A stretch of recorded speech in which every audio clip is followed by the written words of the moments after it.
महाराष्ट्रातील तमाम शिवप्रेमी शंभूप्रेमी मर्द मराठ्यांना विश्वास पाटीलच्या मानापासून मुजरा। सकाळी म्हणजे पहाटेची 3ची वेळ मी महाराजांच्या समाधी समोर उभा आहे। असा प्रचंड पाऊस पडतोय धुवाधार आणि मी समाधीकडे बघतोय आणि आमचे अध्यक्ष मला विचारतात की पाटील साहेब तुम्ही इतिहासाचे विद्यार्थी आहात, इथं नेमकं असं का व्हावं? आता कसं झालं तर त्याआधी त्याच समाधीवर महाराजांच्या 20 वर्षामध्ये 5 वेळेला वीज कोसळलेली होती आणि अध्यक्ष मला विचारत होते सांगा तुम्ही इतिहासाचे विद्यार्थी आहात, लेखक आहात। आणि मग मी माझ्यातल्या कलावंतांची मदत घेतली, कलावंताची, आणि त्या समाधीकडे पाहिलं, अश्रू भरल्या डोळ्यांनी पाहिलं, त्या प्रचंड पावसाकडे विजांच्या कडकडाकडे पाहिलं आणि मी म्हणालो अहो अध्यक्ष महोदय, या रायगडाच्या परम पवित्र भूमीमध्ये जगावर प्रेम करणाऱ्या आणि जगावर मायेची पाखर घालणाऱ्या एका महापुरुषाचा देह विसावलेला आहे या भूमीमध्ये, याची कल्पना आभाळातल्या बाईला विजबाईला असल्यामुळं ती अशी आभाळात अनेकदा लखलखून उठते आणि महाराजांना मुद्रा करण्यासाठी रायगडावर कोसळते, याशिवाय दुसरं कारण काय असू शकत नाही।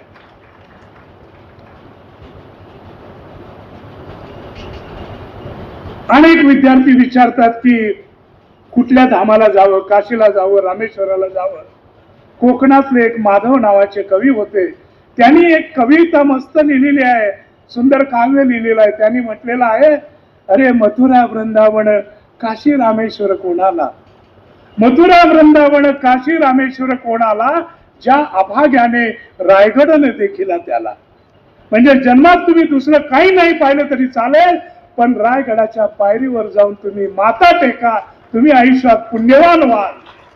आणि हीच संभाजी महाराज आणि शिवाजी महाराजांची कहाणी आहे। आज आपण टीव्हीवर बघतो अनेक नेते रायगडावर जातात, रोपवे आहे म्हणून, पण ज्या काळात कोणी जात नव्हतं अशा काळामध्ये आम्ही रायगड बघितलेला आहे। पण बऱ्याच वेळेला माझं असं म्हणणं आहे की रायगडची यात्रा राजगड बघितल्याशिवाय पूर्ण होऊ शकत नाही। पुढाऱ्यांनी मंत्र्यांनी 2-2.5 तास एकदा राजगडावर चढावं आणि तिथून खाली उतरून पुन्हा हा रोपवेचा अनुभव घ्यावा। संभाजी महाराज छावा सिनेमा आला, पुन्हा एकदा संभाजी महाराजांच्या बद्दल प्रचंड उत्सुकता, कोण हा राजपुत्र, बाहेरून कोण आले, काय आहे हे प्रकार।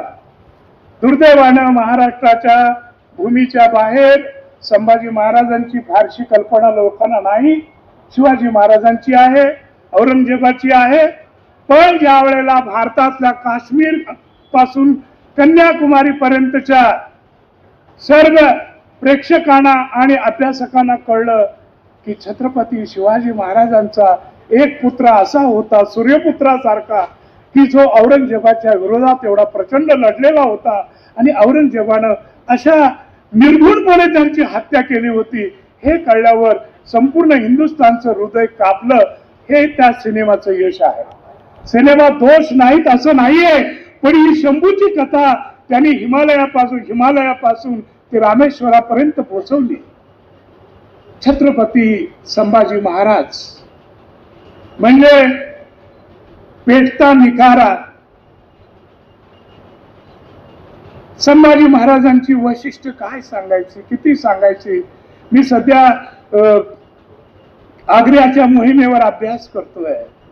ज्या वेळेला संभाजी राजे फक्त 9 वर्षाचे होते आणि ज्या वेळेला औरंगजेबाच्या दरबारात जायचे आपल्या पित्याची गैरहजेरी भरून काढण्यासाठी, आणि हा राजपुत्र ज्या वेळेला आग्र्याच्या रस्त्यातून दिमाखानं चालायचा तेव्हा बाजारात गर्दी व्हायची की अरे काय हा राजपुत्र आहे, काय याचं बोलणं आहे, काय याची संस्कृतीवर प्रभुत्व आहे। असं आग्रा नगरीमध्ये एक प्रकारे एक नवचैतन्याचा वारा संभाजी महाराजांच्या बद्दल वाहत होता। बऱ्याच जणांना असं वाटतं म्हणजे आतापर्यंत संभाजी महाराजांची प्रतिमा ही धुलीन होती, मलिन होती। अनेकांनी सांगितलेलं संभाजी म्हणजे दारूबाज, बाया बापड्यांचे माडे चढणारे आणि स्वराज्याकडे लक्ष नसणारे। एका महापित्याचा कुपुत्र अशी प्रतिमा संभाजी महाराजांची होती. राम गणेश गडकर यांनी नाटक लिहिलं. इतर वेळेला राम गणेश गडकरांना आम्ही मानतो. मंगल देशा, पवित्र देशा, दगडांच्या देशा, अंचन कांचन करबंदीच्या काटेरी देशा.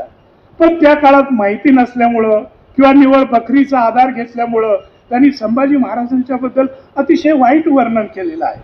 माय मराठीमध्ये संभाजी या विषयावर 85 नाटकं आहेत. पहिलं नाटक केसरकर नावाच्या एका मुलीनं लिहिलेलं, ते नाटक पहिलं चांगलं सोडलं तर बहुतांशी नाटकं ही अशी बुद्धिभ्रष्ट आहेत.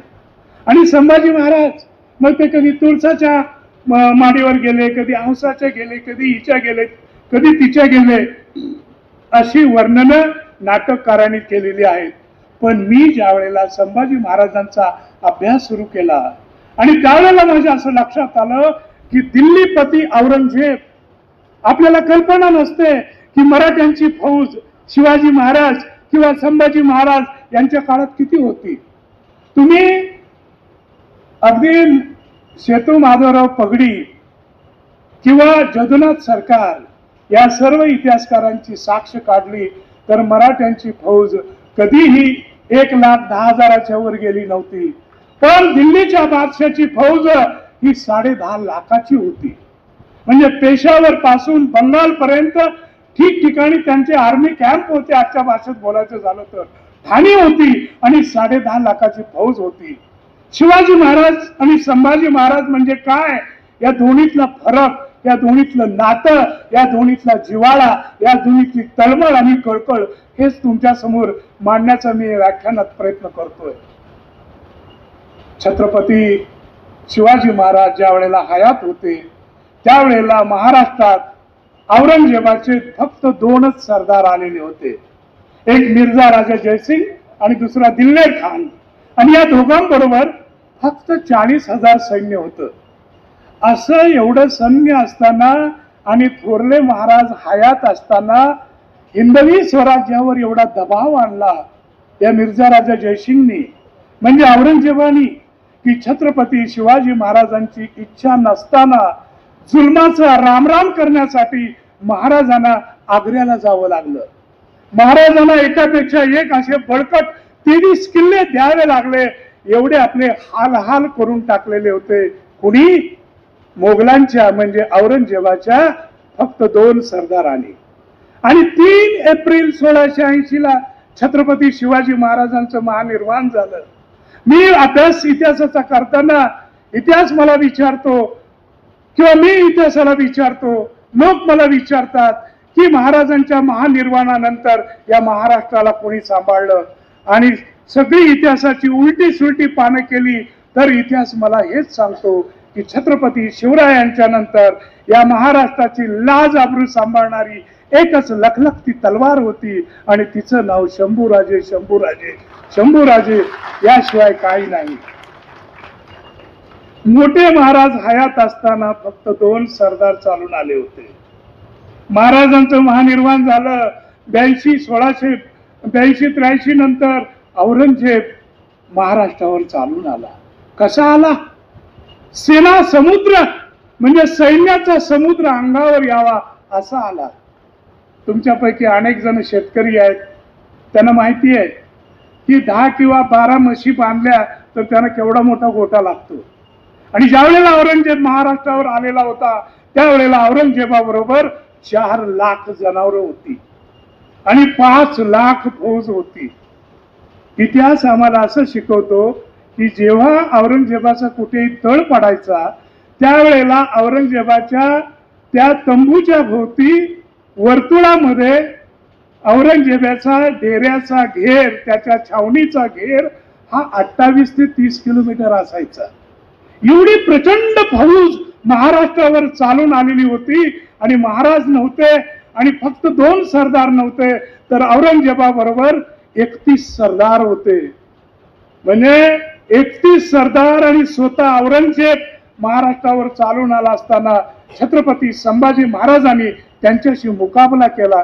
कसा मुकाबला केला असेल तर असा मुकाबला केला की सह्याद्री पर्वताला त्यांनी आपला छातीचा कोट एक पाषाण कोट मांडलं आणि औरंगजेबाशी मुकाबला केला, हे आपल्याला विसरून चालणार नाही.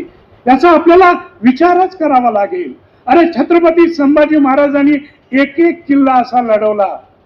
दिंडोरी तालुका नाशिक जवळ रामशेज नावाचा किल्ला आहे. हा किल्ला जिंकायला औरंगजेबाची 5.5 वर्ष गेली आणि 5 सरदार त्याला बदलावे लागले. मग मला सांगा, हा 5 लाखाच्या फौजेचा समुद्र अंगावर घ्यायचा की बाया बापड्यांचे दरवाजे किंवा माड्या चढायच्या? मग खऱ्या अर्थी बाया बापड्यांच्या माड्या चढलं कोण? तर संभाजी महाराजांचा खोटा अंगरखा घालून मराठी नाटककारच आपला मदनाचा कैप भागवण्यासाठी बाया बापड्यांच्या मांडीवर चढत होते, असं म्हटलं तर वावगं ठरणार नाही. सिनेमामध्ये जे तुम्हाला दाखवलेलं आहे की तो किमांश म्हणजे काय? तर राजमुकुट. हा किमांश तो औरंगजेब सिनेमातला करतो आणि बाजूला ठेवतो की मला नकोय वगैरे, दिल्लीवरून निघताना. खरी घटना अशी आहे की छत्रपती शिवाजी महाराजांनंतर संभाजी महाराजांना जास्तीत जास्त 2 ते 2.5 महिन्यामध्ये मी ठार करून 4-5व्या महिन्यामध्ये मी आग्र्याला परत येईन, दिल्लीला परत येईन अशी शपथ घेऊन औरंगजेब आलेला होता. पण इथं आल्यानंतर 1-2 महिने नव्हे 3-4 वर्ष गेली तरी संभाजी महाराज सापडत नव्हते. या महाराष्ट्रातल्या प्रत्येक दऱ्याखोऱ्यामध्ये छोटी छोटी पथकं संभाजी महाराजांची या औरंगजेबाशी सामना करत होती.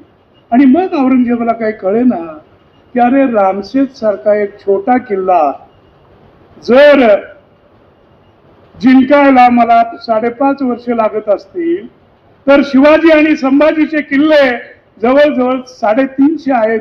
हे जिंकायला मला आयुष्याची किती वर्ष घालवावी लागतील? आणि म्हणून औरंगजेब चिडला आणि इथेच नगर जवळ एका माळावर त्याचा कॅम्प पडलेला असताना, छावणी पडली असताना, तो मोठा नाटकी माणूस होता. औरंगजेबासारखा नट दुसरा कोणी नाही. त्यांनी आपले 31 सरदार उभे केले, ज्यामध्ये त्याचे 3 राजपुत्र होते. तो त्याचा जो राजमुकुट होता त्याची किंमत किमान 3-3.5 करोड रुपये असावी आजच्या बाजार भावामध्ये. तो राजमुकुट त्याने घेतला, बाजूला ठेवला नाही, असा आपटला. पायाखाली ते 5 मोती सगळे रगडले आणि सर्वांसमोर सौगंध खाली की जोपर्यंत या शिवाजीच्या बच्च्याला, या संभाजी राजाला मी ठार मारत नाही, तोपर्यंत मी माझ्या डोईला किमांश घालणार नाही, राजमुकुट घालणार नाही. आणि मित्रांनो, पुढे 5-6 वर्ष भोंड्या डोक्यानं, मोकळ्या डोक्यानं औरंगजेबाला महाराष्ट्रातून दरी खोऱ्यामध्ये फिरवला. ते संभाजी महाराजांनी फिरवलं. हे संभाजी राजांचं वैशिष्ट्य आहे. संभाजी राजे, आता 2 गोष्टी आहेत की संभाजी राजांच्या बद्दल अनेक प्रवाद आहेत की वडिलांच्या विरुद्ध बंड केलं गेले आणि त्या दिल्लर खानाला मिळाले, शिवाजी महाराजांशी घात केला. वस्तुस्थिती काय आहे? तुमचा मुलगा 9 वर्षाचा असताना तुम्ही आग्र्याला नेला आणि आग्र्यामध्ये तुम्ही आजारी पडला असताना महाराजांच्या गैरहजेरीमध्ये ते औरंगजेबासमोर जाऊन उभे होते. आणि ज्या वेळेला संभाजीराजे 18 वर्षाचे झाले आणि शिवाजी महाराज दक्षिणेच्या मोहिमेवर निघाले, त्यावेळेला महाराजांनी पहिला निर्णय घेतला की आपल्यासोबत संभाजीराजांना न्यायचं नाही. ठीक आहे, नाही नेलं. दुसरा निर्णय घेतला की मी राजधानीतून म्हणजे रायगडावरून गेलो की रायगडावर सुद्धा शंभू राजाला राहता येणार नाही, तर त्यांनी कोकणामध्ये जावं आणि शृंगारपूरला राहावं. संभाजीराजे चिडले. अरे मी 9 वर्षाचा असताना माझ्या पित्याचा माझ्यावर एवढा विश्वास होता की औरंगजेबाच्या दाढीसमोर 50 वेळा मी जाऊन उभा राहिलो आणि 18 वर्षाचा मी नवयुवक असताना माझ्या घरात मी राहायचं नाही, माझ्या राजधानीत राहायचं नाही आणि तिथून निघून जायचं, वडिलांच्या सोबत पण जायचं नाही. हा किती अविश्वास. आणि म्हणून त्याच दरम्यान दिल्लेर खानाची पत्र येत होती. दिल्लेर खान बोलवत होता. आता काही लोक जे शिवाजी महाराजांच्यावर आणि संभाजी महाराजांच्यावर आंधळं प्रेम करतात ते म्हणतात, किंवा सिनेमेवाले टीव्हीवाले म्हणतात की महाराजांची ही चाल होती की मुद्दाम संभाजीराजांना तिकडे पाठवायचं. असं असण्याचं कारणच नाही आहे. तुम्ही तुमच्या मुलावर कुठल्याही राजा असू दे प्रजा असू दे 9व्या वर्षी एवढा विश्वास ठेवता आणि 18व्या वर्षी एवढा गैरविश्वास, आणि त्या गैरविश्वासाची कारण होती सावत्रपण. संभाजीराजांच्या मातोश्री सोयराबाई आणि कारभारी, संभाजीराजे आणि कारभाऱ्यांचं जमत नव्हतं. मोरो दादाजी नावाचा एक गोव्याकडे काम करणारा कारभारी होता आणि दुसरे अण्णाजी दत्तो. हे चिरंजीव ज्या वेळेला तरुण झाले त्यावेळेला रायगडावर सहज बोलायचे की हे आले कारभारी, हे चोर आहेत, द्रव्य चोर आहेत, भ्रष्टाचार करतात, उघड बोलायचे.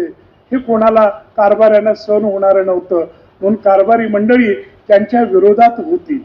सोयराबाई पहिल्यापासून विरोधात होत्या, कारण सोयराबाईंची अपेक्षा होती की छत्रपती शिवाजी महाराजांच्या नंतर माझा पुत्र राजाराम हा माझा वारसदार म्हणजे रायगडाचा वारसदार ठरावा, अशी त्यांची अपेक्षा होती. आणि त्यांची भिस्त होती ती हंबीर मामावर. हंबीरराव मोहिते, हंबीर मामा सारखा खंबीर मामा इतिहासात तुम्हाला आढळणार नाही.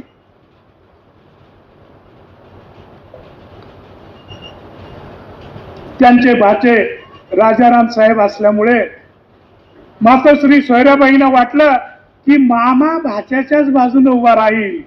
पण ज्या वेळेला हा सवाल हंबीररावांच्या पुढे गेला त्यावेळेला हंबीररावांनी सांगितलं की थोरल्या महाराजांनी सेनापतीची तलवार माझ्या हातामध्ये जी दिलेली होती ती तलवार माझ्या आधी प्रतापराव गुजरांच्या हातामध्ये होती. प्रतापराव गुजरांच्या हातातली शत्रूच्या रक्तानं रंगलेली तलवार मोठ्या विश्वासानं थोरल्या महाराजांनी माझ्या हातात दिलेली आहे. आणि म्हणून नात्या गोत्याचा स्वार्थी विचार न करता शिवरायांच्या ध्येयाची आमचं सगळं ध्येय गुंपलेलं असल्यामुळं मी भाचा आणि बहिणीचा विचार करणार नाही. आणि मग मामा हे त्यांच्या बाजूनं उभे राहिले. तर ज्या वेळेला 18व्या वर्षी शिवाजी महाराज नेत नाहीत, मग हे शंभूराजे चिडले. त्याच वेळेला नेमकं या दिल्लेर खानाची पत्र आली आणि काही महिन्यासाठी संभाजीराजे जाऊन मोगलांना मिळाले. हो मिळाले. आणि त्यांची अपेक्षा अशी होती की मोगलांच्या मध्ये जाऊन तिकडे वेगळा पराक्रम करून एक चांगलं राज्य मी माझ्या वडिलांना करून दाखवेन, कर्तृत्व गाजवेन. परंतु तिकडे गेल्यावर त्यांच्या लक्षात आलं की मी भावनेच्या भरामध्ये अशा नदीमध्ये उडी घेतली की जी सुसरीनी आणि मगरीनी भरलेली आहे. इथे माझं आणि माझ्या वडिलांचं आणि स्वराज्याचं नुकसान होणार आहे हे त्यांना खूप लवकर कळलं. तेवढ्यात महाराजांची पत्र येत होती की बेटा शंभू परत ये, स्वराज्य तुला बोलावतोय. आणि मग संभाजी महाराजांनी निर्णय घेतला तो परत यायचा. काय चुका आहेत पहा. टीव्ही सिरियल मध्ये येसूबाई संभाजी महाराजांच्या महाराणी दाखवलेल्या आहेत. संभाजी महाराजांच्या महाराणी फक्त येसूबाई होत्या का? नाही. त्यांच्या द्वितीय पत्नी होत्या त्या म्हणजे दुर्गाबाई. आणि दुर्गाबाई ही सुद्धा मोठ्या गाजलेल्या कुळातल्या होत्या. आणि त्या दुर्गाबाई म्हणजे कोण तर लखोजी जाधवराव, हे जे आमच्या जिजाऊ साहेबांचं माहेर, जिजाऊ साहेबांच्या माहेरच्या होत्या. आणि लखोजींचे जे पुत्र होते त्याच्यामध्ये जे दत्ताजीराव होते त्या दत्ताजीरावच्या वंशाच्या त्या होत्या. आणि छत्रपती शिवाजी महाराजांनी दुर्गाबाईंचं आणि शंभूराजांचं लग्न लावून दिलेलं आहे. याचे इतिहासात आता पुरावे मिळतात. जेव्हा दिल्लेर खानाकडे संभाजीराजे गेले त्यावेळेला अडचणीची परिस्थिती अशी निर्माण झाली की दुर्गाबाईंना दिवस गेले होते. 7वा-8वा महिना होता. पोट लोंबत होतं आणि शत्रूच्या शिबिरातून बाहेर पळून निघून आपल्या वडिलांकडे यायचं होतं. महाराजांनी विचार केला की काय करायचं, कारण गर्भारशी पत्नी अशा स्थितीत घोड्यावरून नेणं शक्य नव्हतं. आणि सोबत रानू अक्का होत्या. रानू अक्का आणि या दुर्गाबाईंनी सांगितलं की आमचं काही झालं तरी आमची चिंता करू नका, लाख मेले तरी चालतील, पण लाखांचा पोशिंदा उरला पाहिजे. आणि लाखांचा पोशिंदा रायगडावर राहतो, त्या लाखाच्या पोशिंदाच्या मदतीसाठी त्याचा राजपुत्र गेला पाहिजे. आणि म्हणून तुम्हाला योग्य वेळेत मी तुमची सुटका करीन असा शब्द संभाजी महाराजांनी दिला. आणि संभाजी महाराज निघाले, रायगडावर आले. लोक आता आम्हाला नेहमी विचारतात की शिवाजी महाराज आणि संभाजी महाराज यांचं नातं कसं होतं, संबंध कसे होते. एक दिल्लेर खानाकडे जाण्याचा प्रसंग सोडला तर संभाजी महाराज आणि शिवाजी महाराज यांचे संबंध हे खूप जिव्हाळ्याचे, जीवाशिवाचे होते. ज्या वेळेला मी आजकाल आग्र्याच्या मोहिमेबद्दल विचार करतोय, अभ्यास करतोय, त्यावेळेला माझ्या असं लक्षात आलेलं आहे की 12 मे 1666 औरंगजेबासमोर शिवाजी महाराज उभे राहिले. शिवाजी महाराजांचा अपमान झाला आणि त्यानंतर ऑगस्ट महिन्यापर्यंत शिवाजी महाराजांना ठार करण्याचे 5 वेळेला आदेश काढले होते औरंगजेबानं. आणि थोडक्यात शिवाजी महाराज आपलं नशीब चांगलं, महाराष्ट्राचं भाग्य चांगलं म्हणून वाचले. त्या सर्व काळामध्ये पलंगावर रोज रात्री शंभू बाणच त्यांच्या छातीजवळ होतं. आणि अशा परिस्थितीमध्ये शिवाजी महाराजांना सुद्धा त्या कठीण काळामध्ये म्हणजे आधार देण्याचं, भावनिक आधार देण्याचं काम संभाजी राजेने केलेलं होतं. ज्या वेळेला संभाजी राजे आले, कुठं आले? पन्हाळ्यावर आले. आणि पन्हाळ्यावर शिवाजी महाराज आणि संभाजी महाराज यांची 2 वर्षानं भेट झाली आणि ती शेवटची भेट ठरली. मित्र हो, शिवाजी महाराज आणि संभाजी महाराज एकमेकाला मिठ्या मारल्या, खूप काही बोलणं झालं. महाराजांनी मी त्या कादंबरीमध्ये वर्णन केलंय की बेटा शंभू, आपल्या रायगडाच्या पायरीला 5 रायगडाच्या पायरीला 5 पद्धतीनं तू पाहायला पाहिजेस. आमचं जे सिंहासन आहे त्याला 5 पायऱ्या आहेत. पहिल्या पायरीकडे तू बघशील त्यावेळेला तुला या देशासाठी वैधव्य प्राप्त झालेल्या आपल्या माता भगिनी दिसतील. दुसऱ्या पायरीवर बघशील त्यावेळेला तुला तुकाराम, रामदास आणि सर्व संत सज्जनांचा मेळा तुला दिसेल. आणि 5वी पायरी ज्या वेळेला तू ओलांडशील, ही सगळी 5 वर्णन कादंबरीत लिहिलेली आहेत, ती तुम्ही वाचा, मी सगळी सांगत नाही. पण शेवटी महाराजांनी सांगितलं त्या 5 पवित्र पायरीकडे बघून जर तुझ्या मनाला वाटलं की या सिंहासनावर जाऊन बसण्याची धमक, पात्रता, चमक, रग, मस्ती माझ्या अंगात आहे, तरच बेटा तू तिथे जाऊन बस, नाहीतर गोसावी बनून तू काशीला अवश्य जाऊ शकतोस. असं हे दोघांचं जीवाशिवाचं नातं होतं. आणि शिवाजी महाराजांना संभाजी महाराजांनी शब्द दिला होता, पण काळ सरकत होता. जानेवारीमध्ये या दोघांची भेट झाली. मार्च महिन्यामध्ये राजारामाचं लग्न आलं. 15 मार्चला रायगडावर लग्न झालं. पण दुर्दैवानं त्या लग्नाचं आमंत्रण संभाजी महाराजांना दिलं गेलं नाही. हे कुठंतरी शिवाजी महाराजांच्या पण काळजाला लागला असेल ना, की मी एवढा मोठा रायगडचा राजा असताना माझ्या मोठ्या मुलाला छोट्या मुलाच्या लग्नाचं निमंत्रण मिळत नाही. आणि त्या लग्नाची गोष्ट दिल्ली आग्र्यापर्यंत कळाली होती, पण पन्हाळ्यापर्यंत कळाली नव्हती. काळ सरकत होता. 15 मार्चला लग्न झालं. लगेच 18 दिवसानं म्हणजे 3 एप्रिल 1680ला छत्रपती शिवरायांचं महानिर्वाण झालं. महाराज हे जग सोडून गेले.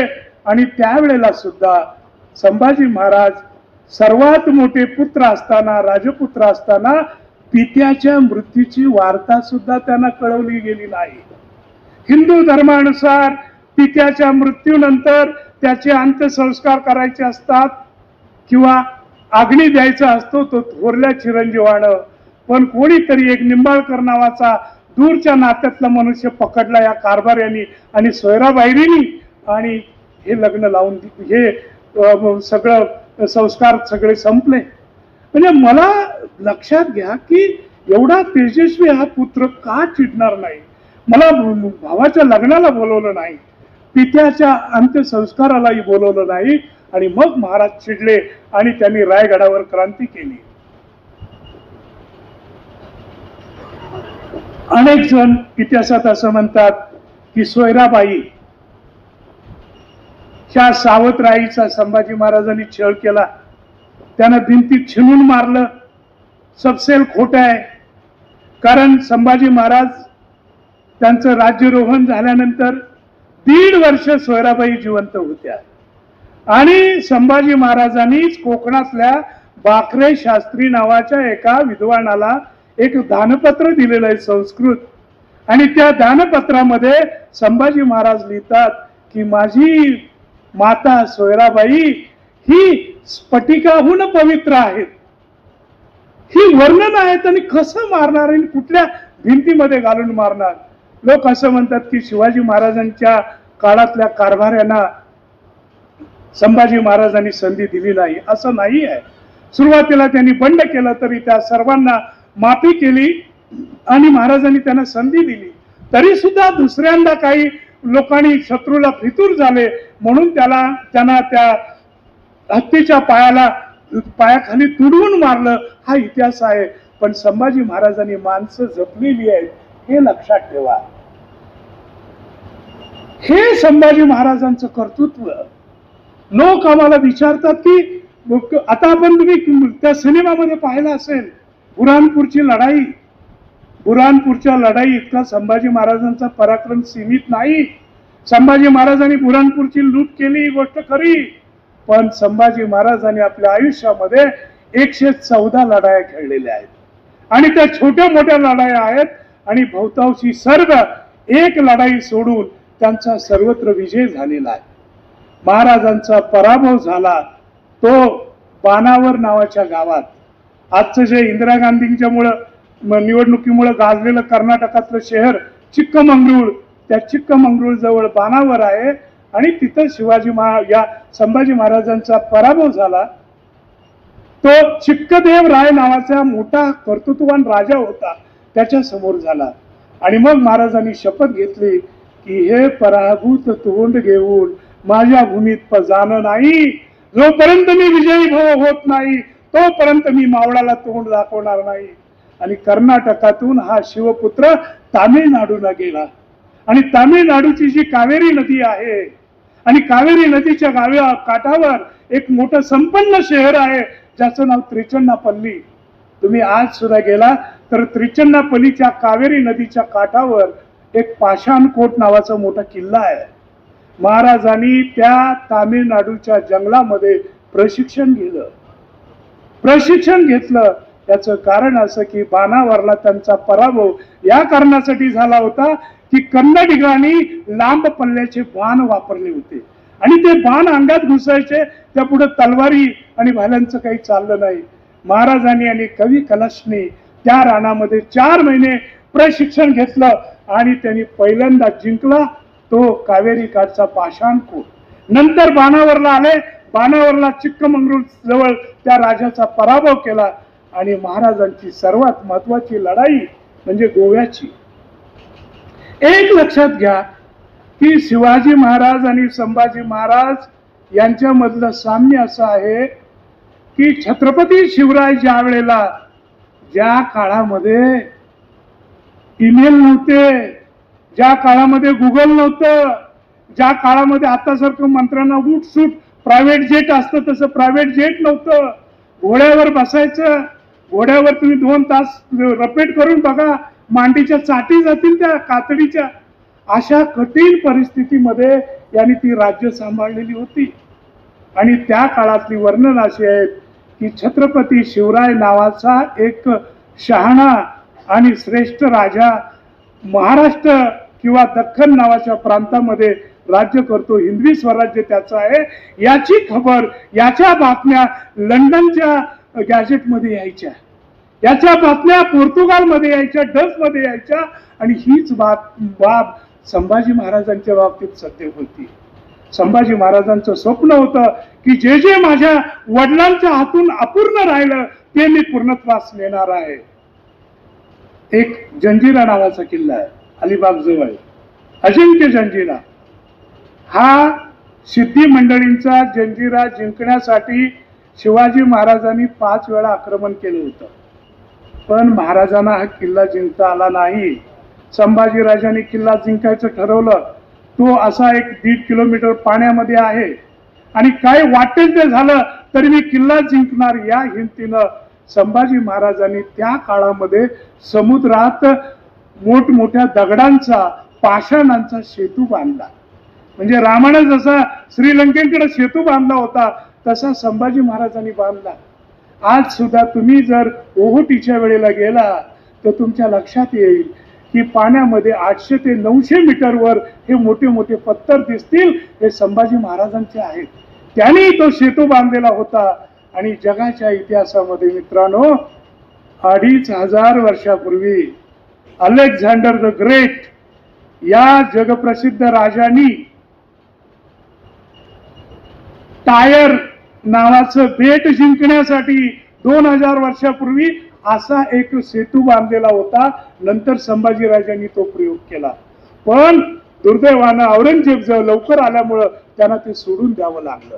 इतिहासात पुरावे दिसतात की पोर्तुगीजांची 55 मैलावरची समुद्राची जी पट्टी आहे ती संभाजी महाराजांनी अगदी वसई विरार पासून चेवून ते राजापूर इकडं पर्यंत पेटवून दिलेली होती. काय वाटेल ते झालं तरी गोवा जिंकायचं संभाजीराजांचं स्वप्न होतं आणि त्यांनी गोव्यावर हल्ला केलेला होता. गोवा म्हणजे त्यावेळेचा बारदेश आणि काउंट ॲलेवरा नावाचा गोव्याचा पोर्तुगीजांचा गव्हर्नर होता. या पोर्तुगीजाच्या गव्हर्नरला संभाजी महाराजांनी एवढं हैराण केलं की शेवटी त्या दोघांमध्ये द्वंद्व युद्ध आणि त्या द्वंद्व युद्धामध्ये तो काउंट आलोर मरायच्या स्थितीत होता आणि जीव वाचवण्यासाठी काउंटनं समुद्रात उडी घेतली. पोर्तुगीजांचं जहाज होतं, त्या जहाजावर तो काउंट जाऊन त्याच्या सेवकांनी त्याला पळवला आत आणि संभाजी महाराज घोड्यावर होते. त्यांच्या अंगामध्ये असा सुडाग्नी भिनलेला की त्यांनी घोड्या सकट समुद्रात उडी घेतली.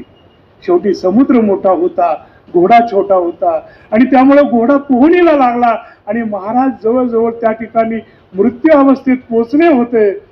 तोवर खंड वल्लाळ नावाच्या त्यांच्या सेवकानं पाण्यामध्ये उडी घेऊन त्या घोड्याच्या सापट्या आणि ते बंद तोडले आणि महाराजांना वाचवलं.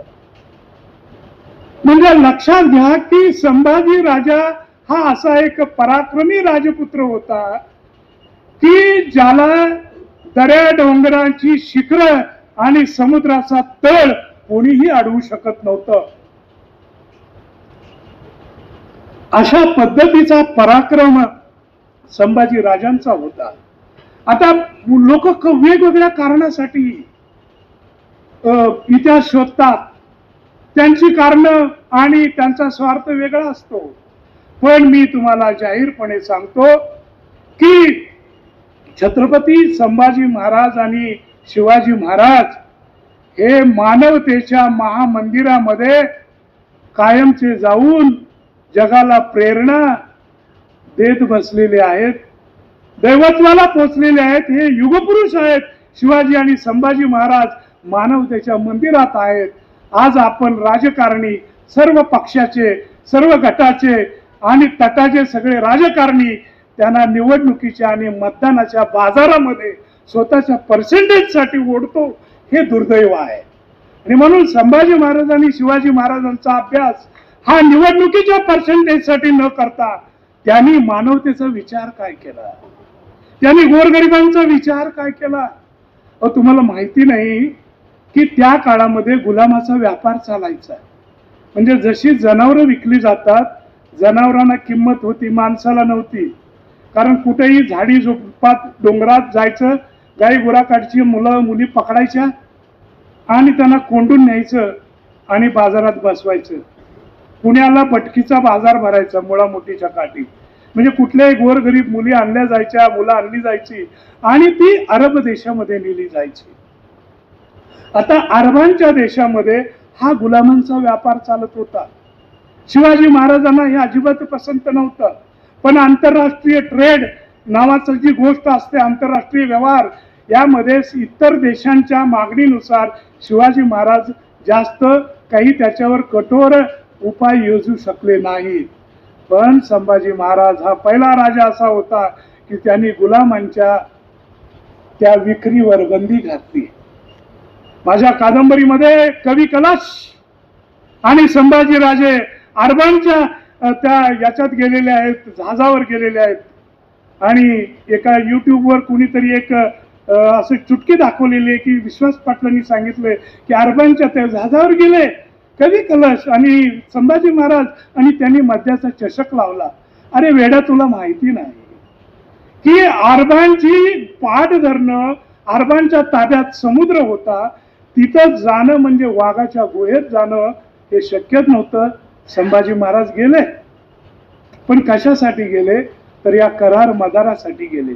आणि जेव्हा आंतरराष्ट्रीय व्यवहार होतात त्यावेळेला एक उपचार म्हणून फक्त ओठाला प्याला लावायचा असतो, म्हणजे ते काय दारुडे झाले असं होत नाही. कादंबरीची सुरुवात मी गोदू नावाच्या मुलीपासून केलेली आहे.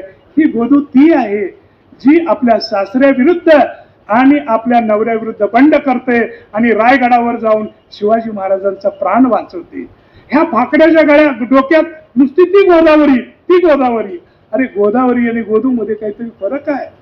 तर शिवाजी महाराजाप्रमाणे संभाजी महाराजांचा हा मानवतेचा दृष्टिकोन आहे, तो आपण लक्षात ठेवला पाहिजे.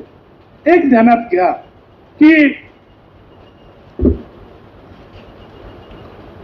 मुंबई सारख्या बेटाचं महत्व आजच्या फक्त उद्योगपतींना किंवा मोठ्या राजकारण्यांना कळतं असं नाही.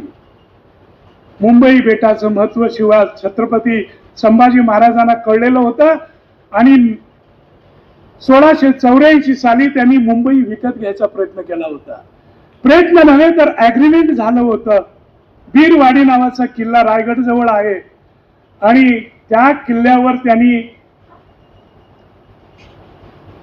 केजविन नावाचा गव्हर्नर होता इंग्रजांचा आणि 70,000 पॅगोडा नाणं त्या पॅगोडाला त्यांनी 70,000ला मुंबई विकत घ्यायचं ठरवलेलं होतं.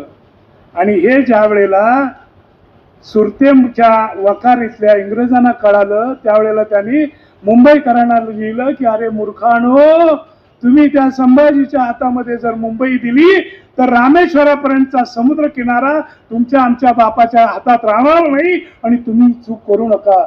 म्हणून ते काय झालं, तो करार रद्दबातल झाला. पुरावा आहे, त्या कराराची कॉपी आहे इतिहासामध्ये. इतकंच नव्हे तर केजविननं जानेवारी 1684 साली इंग्लंडचा राजा दुसरा लुई याला पत्र लिहिलेलं आहे की आम्ही भयभीत आहोत मुंबईमध्ये, कारण अलिबागच्या समुद्राजवळ 35,000ची फौज घेऊन संभाजी राजा बसलेला आहे आणि कधी तो आमच्या अंगावर येऊ शकेल, ही भीती आहे त्यांना. आज लोक विचारतात तुम्ही किंवा बोलतात काही जण की तुम्ही इतिहासातले मुडदे कशाला काढताय, उपडून काढताय. मी त्यांना म्हणतो अरे बाबांनो, आम्ही इतिहासातले मुडदे नव्हे तर इतिहासातल्या चैतन्य शलाका आम्ही शोधून काढतोय आणि या चैतन्य शलाका बघून नव्या पिढ्या घडाव्यात असं आम्हाला वाटतं. या छत्रपती संभाजी महाराजांना ज्या बाया बापड्यांच्या नावानं बदनाम केलं, त्यांचा स्त्रीविषयी दृष्टिकोन कसा होता. सखी रत्नी जयती असा त्याने आपल्या पत्नीला किताब दिलेला होता, येसूबाईला. आणि खऱ्या अर्थी संभाजी महाराजांचं सिंहासन औरंगजेबाविरुद्ध लढताना घोड्यावर असायचं आणि खऱ्या अर्थी महाराष्ट्राचा चीफ सेक्रेटरी किंवा प्रमुख कार्यवाह म्हणून काम करायच्या त्या येसूबाई. म्हणजे येसूबाईंच्या हातामध्ये राज्याचा एवढा मोठा कारभार देणारा पहिला राजा होता आणि त्याचं नाव होतं संभाजी महाराज. जगातल्या स्त्री जातीला एवढी उंच पायरी देणारा हा राजा बाया बापड्यांच्या नावानं बदनाम व्हावा यासारखं दुर्दैव दुसरं कुठलं नाही. आणि म्हणून आपण विचार करा की संभाजी राजांची प्रतिमा, संभाजी राजे म्हणजे नवा विचार. बिचोली आणि कुडाळ या नावाच्या 2 ठिकाणी त्यांनी तोफांचे कारखाने काढलेले होते. बिचोली हा त्यांचा पराक्रम आपण लक्षात ठेवायला पाहिजे. छत्रपती संभाजी राजे मला असं वाटतं की आपण फार त्यांना आजच्या भाषेत बोलायचं झालं तर हलक्यात घेतो, पण हलक्यात घेण्यासारखे ते नव्हते. औरंगजेबाच्या नाकात त्यांनी दम आणलेला होता. इतिहास काय सांगतो की औरंगजेबाची घोडी कुठून फिरायची? जोपर्यंत संभाजीराजे या महाराष्ट्रात जिवंत होते तोपर्यंत या औरंगजेबाची घोडी कधी सातारजवळ गेली नाही, कधीही पुण्याजवळ गेली नाही. तो भीमेच्या काटाकाटानं फिरत होता. एवढी भीती त्यांनी संभाजी महाराजांची खाल्लेली होती. संभाजी महाराज म्हणजे एक प्रागतिकता. तुम्हाला कल्पना नाही की 1684 मध्ये देहू आणि आळंदीला ज्या पालख्या जायच्या त्या पालख्याला सरकारी संरक्षण जर कोणी दिलं असेल तर ते छत्रपती संभाजी महाराजांनी दिलेला आहे. म्हणजे स्त्रियाबद्दलचा विचार, समुद्र पर्यटन. शिवाजी महाराज आणि संभाजी महाराजांच्या आधी म्हटलं जायचं हिंदू धर्मानुसार समुद्र ओलांडणं म्हणजे पाप आहे, करू नका, हिंदू धर्माच्या विरोधात आहे. पण शिवाजी महाराज आणि संभाजी महाराज हे पहिले असे राजे होते की ज्यांनी दाखवून दिलं की समुद्र पर्यटन हे पुण्य आहे.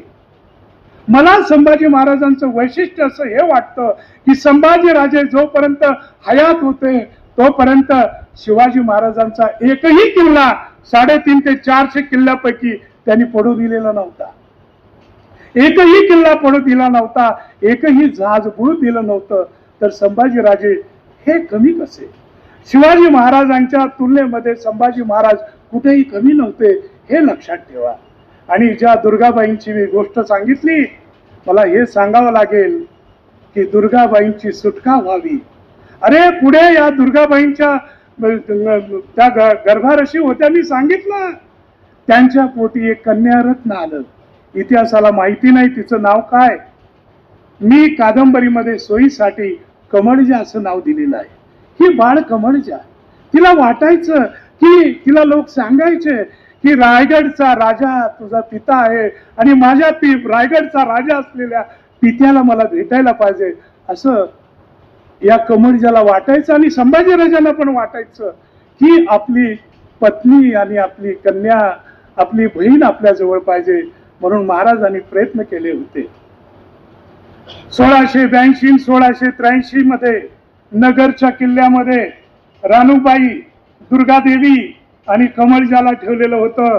आणि इतिहासात लखलखीत पुरावे आहेत की 5 नव्हे 30 हजाराची फौज घेऊन हंबीर मामानी या किल्ल्यावर हमला केलेला आहे. पण दुर्दैवानं त्यांना यश आलेलं नाही. इतिहासात पुरावे आहेत की त्यांना दौलताबादच्या किल्ल्यावर ठेवलं, पुन्हा त्यांना बहादूरगडला हलवलं. इतिहासात बहादूरगडच्या किल्लेदाराची पावती आहे की राजांची पत्नी कन्या ही माझ्या ताब्यात आली आणि रितसर मी ताबा घेतला, पावती आहे ती. आणि एवढंच नव्हे तर अर्जोजी यादव आणि गिरजोजी यादव या नावाचे 2 यादव बंधू होते शिवाजी महाराजांच्या काळापासूनचे. त्यांनी स्वराज्यात अनेक किल्ले बांधलेले होते. त्यापैकी गिरजोजी यादव हा येऊन नगरच्या किल्ल्यामध्ये दुर्गाबाईंना भेटलेला आहे. इतिहासकार डॉक्टर अप्पासाहेब पवार यांनी जी ताराबाई कालीन कागदपत्र शोधून काढली त्याच्यात पत्र आहे आणि त्या पत्रात काय म्हटलेलं आहे? आज रोजी मी मातोश्री दुर्गाबाईंना भेटलो. म्हणजे अर्जुजी सारखा शिवाजी महाराजांच्या बरोबर काम केलेला मनुष्य इतर कुणा सैरा गैऱ्याला किंवा कुणालाही मातोश्री म्हणणार नाही. यांना सोडवण्याचा संभाजी महाराजांनी प्रचंड प्रयत्न केला होता, पण दुर्दैवानं त्यांना यश आलं नाही. मी तुम्हाला सांगितलं की हा औरंगजेब आलेला होता आणि संभाजी महाराजांना ठार मारणं हे त्याचं स्वप्न होतं आणि स्वप्न पूर्ण होत नव्हतं. दुसरी एक महत्वाची गोष्ट लक्षात घ्या की 1688 1689 दरम्यान या औरंगजेबाचं सैन्य एवढं कंटाळलं होतं की अनेक जण दिल्लीला आग्र्याला पळायचं म्हणत होते. इतिहासात पुरावे आहेत की 1-1 लाखाची लाच बादशाला दिली त्यांनी, काही सरदारांनी दिलेली. 1 वर्ष जरा गावाला जाऊन येतो, आमच्या नगरीला जाऊन येतो. आणि अशा परिस्थितीत संभाजी मिळत नाही, एकही किल्ला सापडत नाही आम्हाला एकही त्यांचं जहाज पकडता येत नाही, मग किती दिवस राहायचं. आणि म्हणून औरंगजेबाच्या डोक्यामध्ये कुटील डाव सुरू झाले. आणि मग जो कुटील डाव झाला तो संभाजी राजांना पकडण्याचा. दुर्दैवानं संभाजी राजांच्यावर तो घाला आला. पण महाराजांच्यावर जे आरोप केले जातात, कोण कुठला, तो इटालियन मामुची म्हणतो की एक अशी मृत्यू, ज्या वेळेला शंभूराजे पकडले गेले त्यावेळेला एक लग्नाचं वराड निघालेलं होतं आणि एक नवरी होती, तिचा हात पकडला कवी कलशनं वगैरे, अशा घाणेरड्या गोष्टी लिहिलेल्या आहेत. अजिबात खोटं नाही आहे, अजिबात म्हणजे खरं नाही आहे. तुम्हाला मी सांगतो की या मुद्द्यावर आमचा राजा हा कर्तव्यदक्ष नव्हता का? आमच्या राजाचं आमच्या राज्यावर नियंत्रण नव्हतं का? तर होतं. ज्या दिवशी संभाजी महाराजांना संगमेश्वरला पकडलं गेलं त्या दिवशी केशव त्रिमल म्हणजे मोरोपंतांचे भाऊ पेशव्यांचे, त्यांच्या हाताखाली 18,000ची फौज ही तामिळनाडूमध्ये लढत होती. राजा आमचा कोकणात होता आणि त्याच्या सैन्याची एक 18,000ची तुकडी त्या तामिळनाडूमध्ये लढत होती. म्हणजे राजा दक्ष नव्हता का? राजांच्या बाबतीत अंधफितुरी झाली दुर्दैवानं. आणि महाराष्ट्राचा इतिहास हा जेवढा गौरवाचा आहे तेवढा गद्दारीचा आहे असं म्हटलं तर वावगं ठरणार नाही. या भूमीतली कर्तृत्ववान माणसं नष्ट करण्यासाठी किंवा त्यांना त्रास देण्यासाठी परमेश्वरानंच त्यांच्या घरामध्ये किंवा नातेवाईकामध्ये कुणाला तरी जन्म दिलेला असतो. हे अनेकदा प्रूव्ह झालेलं आहे, हे लक्षात ठेवा. आणि त्या दृष्टिकोनातून संभाजी महाराजांच्या बाबतीत गणोजी शिर्के आणि शिर्के मंडळीवर जो आरोप केला जातो त्याबद्दल शिर्के मंडळी कोर्टात गेली आणि निवेदन आली. मीही त्याच्या बाबतीत बरंचसं बोललेलो आहे. पण महत्वाचा मुद्दा काय आहे? शिर्के हे मेहुणे येसुबाईंचे बंधू. पण शिर्के आणि संभाजी राजांमध्ये कधी काही घडलं नव्हतं का? तर घडलंय. तुम्हाला अनन्य करता येणार नाही.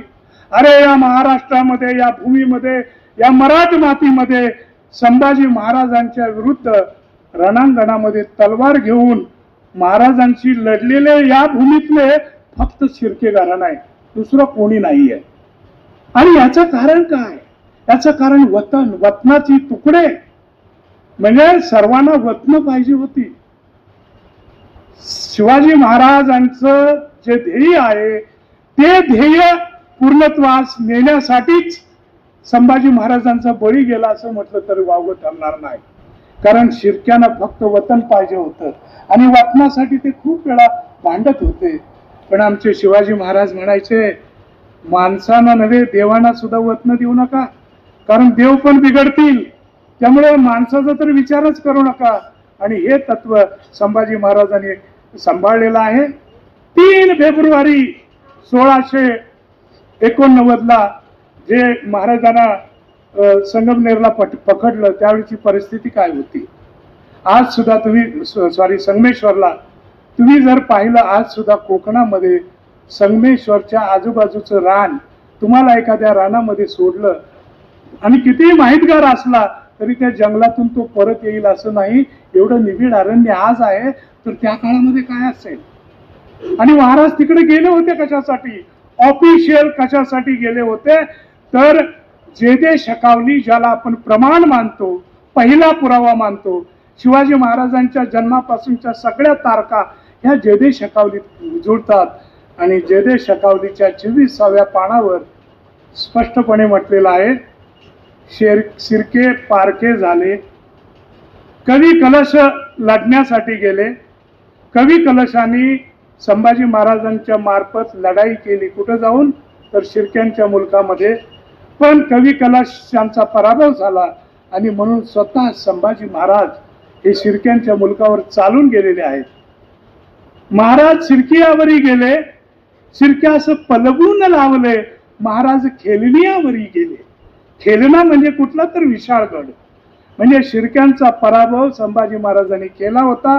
एवढंच नव्हे तर इतिहासात खणखणीत पुरावे आहेत. वाशी बेंद्रेंचं पुस्तक वाचा, कमल गोखलेंचं वाचा किंवा शिवाजी आणि संभाजी महाराजांच्या बद्दल जी अस्सल पत्र आहेत, पत्रसार संग्रह भाग 1 भाग 2 वाचा किंवा आमच्या केळुसकर गुरुजींचं पुस्तक वाचा, तुम्हाला धडधडीत पुरावे आढळतील की शिर्क्यांमध्ये आणि संभाजी राजांमध्ये एवढं वैर होतं की संभाजी राजांनी त्यांचे मोकासे कॅन्सल केले, त्यांनी दिलेली वतनं कॅन्सल केली संभाजी महाराजांनी.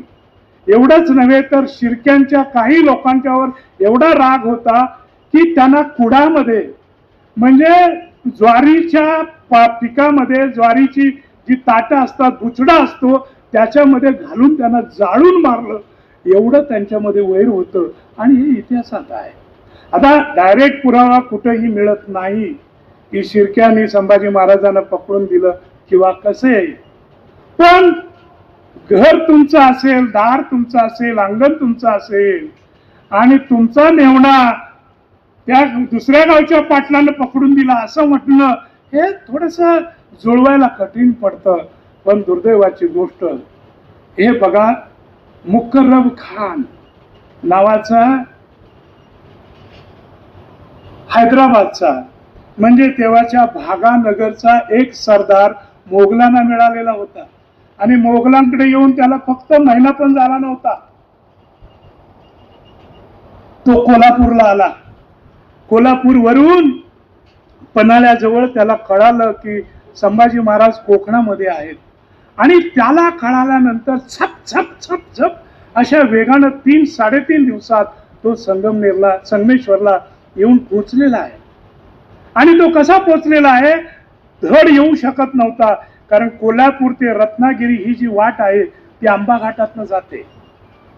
त्या आंबा घाटामध्ये पेरीड नावाचं गाव आहे. मलकापूरच्या माळावर कवी कलश यांची 10,000 घोडी होती. मलकापूर ही एक प्रकारे या कवी कलशची राजधानी होती, त्यामुळे आंबा घाटातून जाणं शक्यच नव्हतं. म्हणून मलकापूरच्या डाव्या बाजूनं अनुस्कुरा घाट जो राजापूरला जातो, रात्री अनुस्कुरा घाट त्यांनी ओलांडलेला आहे आणि तो ओलांडताना मी कादंबरीमध्ये वर्णन केलेली आहेत, ती काही कागदपत्रावर आधारित आहेत की तो असा काते उतार होता की घोडी अशी हगायला मुतायला लागली पण त्यांना पुढे जायला येईना. आणि मग ज्या वेळेला उजाडलं, उजाडायच्या आधी त्या सर्वांनी खानानी घोड्यांचे डोळे बांधले आणि तसल्या परिस्थितीत त्यांना खेचून आणलेला आहे. ज्या वेळेला संभाजी महाराज संगमेश्वरला आले त्यावेळेला काय करत होते, ज्या गिरजोजी यादवचं नाव मी घेतलं, अर्जोजीचं नाव घेतलं, त्यांचा एक खटला पेंडिंग होता, म्हणजे अनेक दिवस प्रलंबित होता आणि महाराजांनी एकदा निकाल द्यावा म्हणून ते महाराजांना अनेकदा भेटत होते. याच्या आधी 3-4 वेळा भेटले होते आणि त्या रात्री त्यांनी सांगितलं की महाराज आमचा निकाल लावल्याशिवाय तुम्ही जायला नको. महाराज ज्या वेळेला संगमेश्वरला होते त्यावेळेला त्यांच्या सोबत कोण होतं, त्यांच्यासोबत महाराणी येसूबाई होत्या. त्यांच्या समवेत रामदासांचे उत्तराधिकारी रंगनाथ स्वामी होते. त्यांच्या समवेत माळोजी घोरपडे म्हणजे संताजी घोरपडेंचे वडील आणि राज्याचे सेनापती होते. म्हणजे एक काहीतरी मोठी औरंगजेबाचा मुकाबला कसा करायचा यासाठी एक मोठी बैठक किंवा आराखडा तिथे चालू होता. दुर्दैवाने त्याचे पुरावे इतिहासात अपूर्ण आहेत. अन्यथा ही सगळी मंडळी एकत्र जमायचं काही कारण नव्हतं. आणि रात्री शेवटी घोड्या माणसांचा प्रवास हा रात्रीचा जास्त होतो, म्हणून युद्धावर निघताना सैन्य 12-1 वाजता घोडी निघायची. महाराजांचं सैन्य निघालं, महाराज रायगडाकडे निघाले. त्यावेळेला त्या येसूबाई त्या सुद्धा निघाल्या आणि महाराजांना म्हणाल्या, महाराज चला ना, आता तुम्ही कशासाठी थांबतात. म्हणजे येसूबाई साधारणतः पहाटे 4च्या दरम्यान निघाल्या असाव्यात देवपूजा वगैरे करून. त्यावेळेला संभाजी महाराजांनी सांगितलं की अगं येसू, दारामध्ये न्यायासाठी याचक आला आणि त्याला ओलांडून राजा गेला तर त्या राजाला राजा कोण म्हणेल. तू येसू राणी निघ आणि चिपळूणच्या नदीपर्यंत दुपारी ती तू ज्या वेळेला आंब्याच्या बनामध्ये दशम्या सोडशील त्यावेळेला तुझ्या शंभूचा घोडा तुझ्या समोर तिथं हजर असेल. किती आत्मविश्वास होता, कारण त्या दऱ्याखोऱ्यामध्ये कोणी येऊ शकत नव्हतं, असा बंदोबस्त होता आणि सगळं सैन्य सुद्धा निघालेलं होतं. फक्त काही क्षणांनी, काही तासांनी हा केलेला घोटाळा आहे हे लक्षात ठेवा. महाराज पाठीमागे राहिले, सकाळची पूजा महाराजांनी आटोपली आणि सकाळी यादवांचा खटला चालू होता तेवढाच अचानक घाला आला. अचानक 2-3 हजार सैनिक आले महाराजांच्या बरोबर. फक्त अंगरक्षक म्हणून 200-300 लोक असावेत, त्यापेक्षा जास्त नव्हते. पण महाडोजी घोरपडे होते आणि महाडोजी घोरपडे संताजीचे वडील हे आडवे गेले, ते ठार झाले.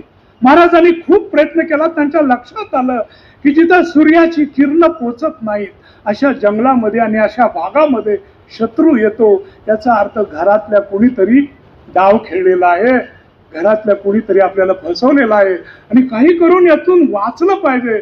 म्हणून महाराजांनी घोड्यावर बसले आणि त्या नदीतून महाराजांचा आणि कवी कलशांचा घोडा हा एखाद्या अग्निबाणाच्या वेगानं पुढे धावला.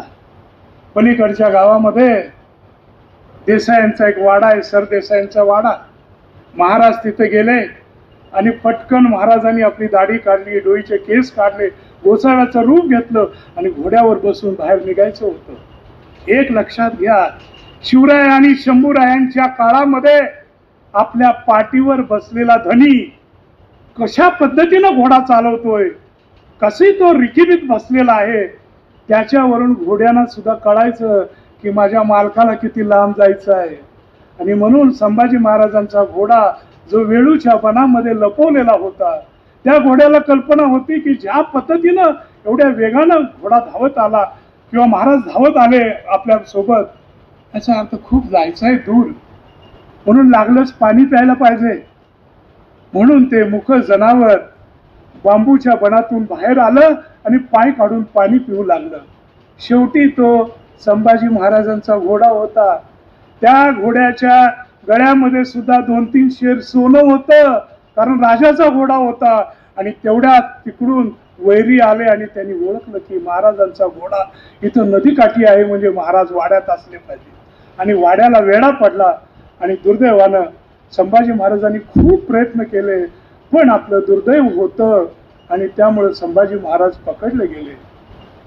मित्रहो, अनेक जण असं बोलतात की शिवाजी महाराज जेवढे दक्ष असायचे तेवढे संभाजी महाराज कधी दक्ष नव्हते. साफ चुकीचं आहे.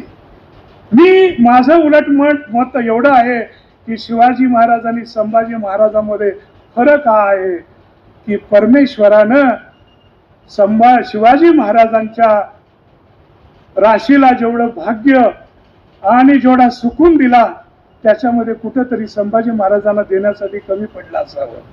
अन्यथा जी गत संगमेश्वरला संभाजी महाराजांची झाली, तीच गत शिवाजी महाराजांची पण होणार होती. आणि ती कहाणी जवळपासची असल्यामुळे 1-2 मिनिटांमध्ये मी सांगतो. 1680ला शिवाजी महाराज मरण पावले एप्रिलमध्ये, पण नोव्हेंबरमध्ये ते जालनापूरला आले होते. आता जालनापूर काय, तर जालन्याचं तेव्हाचं नाव जालनापूर. जालनापूर लुटून महाराज संगमनेर जवळून त्या घाटावरून पुण्याकडे निघाले असताना अचानक त्यांच्यावर हमला चढला आणि शिवाजी महाराजांच्या आयुष्यात एखाद्या चकमकीमध्ये आणि युद्धामध्ये पहिल्यांदा 5000 माणसं किंवा 5000 मावळे हे त्या घाटामध्ये मरण पावलेले आहेत. तर महाराज जवळजवळ सापडतच होते मोगलांना, परंतु बहिर्जी नायकानं त्यांना नेलं आणि तिथं पलीकडं पट्टा किल्ल्यावर त्यांना लपवलं. अन्यथा जे पुढे संभाजी महाराजांच्या बाबतीत घडलं ते सुद्धा हे शिवाजी महाराजांच्या बाबतीत घडू शकलं असतं. पण मला दुर्दैव असं वाटतं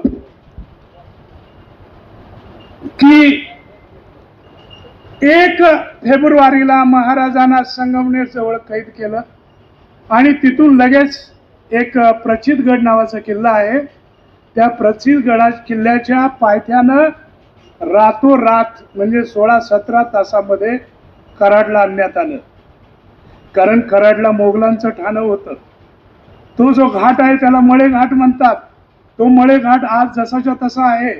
मी त्या मळेघाटानं 31 तास सलग चालत गेलेलो आहे. तो घाट आज सुद्धा एवढा अडचणीचा आहे की त्या दिवसभरात आम्हाला 35 ते 36 विषारी साप आडवे गेले होते. आमच्याबरोबर जिल्हा परिषदेचे 2-3 शिक्षक होते चांगले लढाऊ. ते एकाच्या डोक्यामध्ये हरणटोळ नावाचा हिरवा साप चावला. आता तो कमी विषारी असल्यामुळे ते बिचारे आमचे शिक्षक वाचले. असं हे निबिड अरण्य आहे आणि या निबिड अरण्यातून संभाजी महाराजांना पळवलं गेलं आणि कुठं आणलं तर खाली कराडला आणलं. कराडवरून पुढे त्यांना शामगावच्या खिंडीतून औंधच्या बाजूनं त्यांना मसवड पासून पुढं कुठं नेलं तर अकलूजला नेलं. 15 तारीख होती. अरे ज्या दिवशी ज्या क्षणी मी कादंबरीमध्ये वर्णन लिहिलेलं आहे की संभाजी सापडलेले आहेत अशी बातमी ज्या वेळेला औरंगजेबाला कळाली त्यावेळेला त्यानं ती बातमी सांगणाऱ्या दूताला अनेक वेळा थोबाडात मारून लाडानं विचारलं, गड्या हे खरं आहे ना, गड्या हे खरं आहे ना. आणि तो सिंहासनावरनं खाली उतरला आणि कितीतरी वेळ अल्लाचा धावा करत होता. पुढं संभाजी महाराजांना बहादूरगडला आणण्यात आलं. बहादूरगडला अतिशय दुर्दैवी अशी धिंड काढण्यात आली. ह्या शिवपुत्राला संभाजी राजाला ज्याचे पिता फक्त 9 वर्षापूर्वी मृत्यू पावलेले होते, ज्यांनी या महाराष्ट्रावर उपकार केले होते, त्या राजपुत्राला एका मरतुकड्या उंटिनीवर बसवण्यात आलं. त्यांच्या अंगात विदूषकाचा ड्रेस घातला, पोशाख घातला, त्यांना उलट बसवलं कवी कलश आणि संभाजी राजांना आणि त्यांची घाणेरडी धिंड काढली. आणि या धिंडीला संरक्षण देणाऱ्यामध्ये महाराजांचे नातेवाईक सुद्धा होते. हा इतिहास आहे दुर्दैवी. आणि मग मला मोठं आश्चर्य वाटतं की अरे हा काय महाराष्ट्र आहे, हा मेलेला महाराष्ट्र एवढा कसा. पण 2 कारणं दुर्दैवानं त्यावेळेला घडलेली होती आणि ते म्हणजे महाराज पकडले जायच्या आधी 1.5 वर्ष फक्त वाईच्या लढाईमध्ये हंबीर मामा मरण पावलेले होते. जर हंबीर मामा सारखा खंबीर मामा जर संगमेश्वरला हजर असता तर कदाचित हे घडलं नसतं. आणि दुर्दैवानं असं की इतिहासाचा अभ्यास करताना आपण टोपोग्राफीचा पण अभ्यास करायला पाहिजे. त्यावेळेला 88, 89, 87 या 3 वर्षामध्ये महाराष्ट्रात मोठे दुष्काळ पडलेले होते आणि महाराजांच्या अनेक सैनिकांच्या घोड्याच्या पागा ह्या नष्ट झाल्या होत्या. हे दुसरं दुर्दैवी कारण होतं. पण या औरंगजेबाला काय पाहिजे होतं? औरंगजेबाचा इतिहास बघा. त्याने आपल्या 3 सख्या भावांना ठार मारलंय. जो मोठा दारा शुको ते त्याची मुंडी तोडलेली तीच आहे का ही बघण्यासाठी तो अर्धा पाऊण तास त्यानं हातात आपल्या भावाचं मुंडकं घेतलं होतं. त्याची टोपी मागून घेतली. ती टोपी घातली, डोक्यात बसते का बाबा, हाच आहे का? एवढंच नव्हे तर आपल्याला नडणारी भाचे मंडळी, चुलत बंधू वगैरे असे 38 नातेवाईक त्यानं ठार केलेले होते. तो कधीही कुणाला जिवंत सोडायचा नाही. जास्त वेळ शत्रू जिवंत राहता उपयोगाचं नाही असं त्याला होतं. पण औरंगजेब जेवढा धर्मवेडा होता त्यापेक्षा तो जास्त राजकारणी होता. आणि राजकारणी असल्यामुळं त्याला किल्ल्यांच्या किल्ल्या पाहिजे होत्या. त्याची अशी ब्राह्मक कल्पना होती की जर मी संभाजीला पकडला तर रायगडची महाराणी येसू वेडी होईल आणि धावत येईल आणि म्हणेल की माझ्या नवऱ्याचा प्राण द्यावं, दुसरं काही नको. पण त्या काळामध्ये संभाजी महाराज आणि येसूबाई यांचा गुप्त पत्रव्यवहार सुरू होता. त्याचा आधार घेऊन मी कादंबरीमध्ये लिहिलेले आहेत काही संवाद असे की संभाजी महाराजांचं पत्र येसूबाईंना जातं आणि ते येसूबाईंना म्हणतात की लाडके येसू, अगं मृग नसेल तर हरणी किती वेळी होईल आणि संभाजी नसेल तर येसू राणी तुझी किती खुळ्यासारखी अवस्था झाली असेल. मला कल्पना आहे, पण तू धीर धर.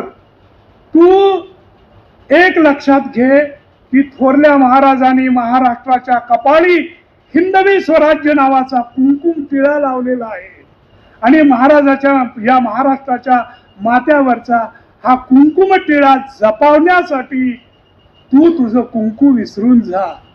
तू विधवा झालीस तरी चालेल, पण महाराष्ट्र सदवा राहायला पाहिजे, असा त्या दोघांमध्ये व्यवहार होता. आणि म्हणून येसूबाईंनी किल्ला पडू दिला नाही, किल्ल्याच्या किल्ल्या दिल्या नाहीत, ती औरंगजेबाला शरण आली नाही. आणि मग काय झालं की संभाजी शरण येत नाही. शेवटी एक लक्षात घ्या की एखाद्याला मारायचं झालं किंवा काही प्राप्त करायचं झालं तर सर्व पद्धतीनं त्याचा विचार केला जातो.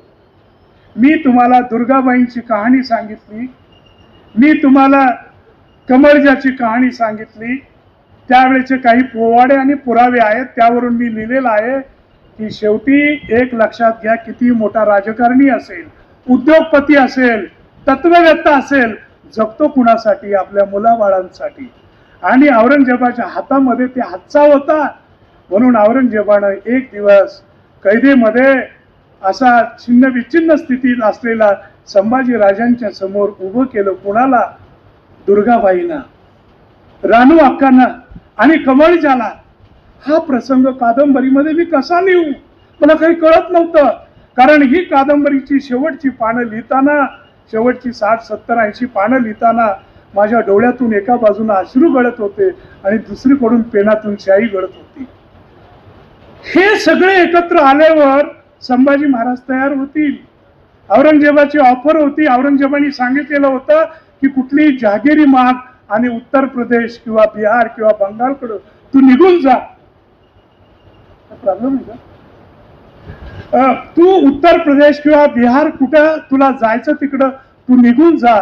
परंतु संभाज त्या ठिकाणी काय घडलं की दुर्गाबाईंनी सांगितलं की राजे, काय वाटेल ते झालं तरी औरंगजेबाशी तुम्ही तडजोड करू नका. मी विधवा होईन असा विचार मनामध्ये आणू नका, अन्यथा तुमच्याशिवाय जन्मभर वैधव्याची मला सवय लागलेली आहे. अजून काय होणार आहे? मुलगी म्हणाली, बाबा काय वाटेल ते करा, परंतु तुम्ही तडजोड करू नका. आणि त्यांनी तडजोड केली नाही. एक लेखक म्हणून ह्या चौघांची भेट झाल्यानंतर त्यांना वेगळं कसं करायचं, काय लिहायचं, मी काय लिहू? कारण संभाजी राजांच्या मुखी मी लिहिलेलं आहे की त्या 10 वर्षाच्या आपल्या राजकन्येला पोटाशी धरून संभाजी राजे म्हणतात, बाळ कमळजा, जगामध्ये मी कसला राजा आहे ग, जो आपल्या राजकन्याला आयुष्यात पहिल्यांदा भेटतोय, पुन्हा कधी न भेटण्यासाठी. आणि मग एकमेकापासून कसे दूर झाले मी लिहून टाकलं की या चारही जीवांनी एकमेकाला मिठ्या मारल्या आणि एकमेकांचे अश्रू पिऊन त्यांनी एकमेकाचा निरोप घेतला. शेवटी संभाजी शरण येत नाहीत, किल्ले मिळत नाहीत, मराठे शरण येत नाही, इंचभर जमीन मिळत नाही. म्हणून मग शेवटचं हत्यार उचललं औरंगजेबानं, ते संभाजीराजांना ठार मारायचं. संभाजीराजांचे डोळे काढले, कवी कलच्छ काढले वगैरे, हे सगळं आपल्याला माहिती आहे. पण माझ्यातला संशोधक वेगळा विचार करतो की ज्या वेळेला संभाजी महाराजांचे डोळे काढले जात होते, त्यांची चमडी काढली नदीच्या काठी, त्यावेळेला त्या औरंगजेबाच्या तळावर छोटे मोठे मिळून 22 राजपूत सरदार होते. हे काय करत होते? एवढंच नव्हे तर मराठा आणि ब्राह्मण 9 सरदार होते जवळचे. ते काय करत होते?